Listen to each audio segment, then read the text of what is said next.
मकर संक्रांतीच्या पार्श्वभूमीवर नागपूर शहरातील नागरिकांच्या सुरक्षिततेसाठी एकूण 14 फ्लायओव्हर तात्पुरत्या स्वरूपात वाहतुकीसाठी बंद ठेवण्यात आले आहेत.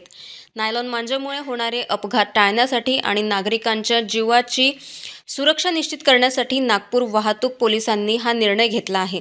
विशेष बाब म्हणजे नुकतेच सुरू झालेले फ्लायओव्हरही या बंदीत समाविष्ट करण्यात आले आहेत. नागरिकांनी पर्यायी मार्गांचा वापर करावा आणि सुरक्षित व शांततेत सण साजरा करण्यासाठी प्रशासनास सहकार्य करावे असे आवाहन पोलिसांनी केले आहे. मकर संक्रांतीच्या दिवशी बंद असणाऱ्या फ्लायओव्हरपैकी पहिला आहे आदिवासी गोवारी शहीद उड्डाणपूल, त्यानंतर Sonegaon airport Ajni square flyover, Sakkardara flyover, Dighori flyover, LIC square flyover, Sai मंदिर परिसर फ्लायओव्हर, कामठी रोड फ्लायओव्हर, कडबी चौक सदरकडे जाणारा फ्लायओव्हर, दही बाजार पूल, मेहंदीबाग फ्लायओव्हर, रामझुला फ्लायओव्हर, कल्पना talkies Mankapur flyover, Katol road Manishnagar flyover आणि अजनी स्क्वेअर फ्लायओव्हर हे सर्व फ्लायओव्हर बंद ठेवण्यात आले आहेत. Rohini Sukhdeve, nation city news, Nagpur.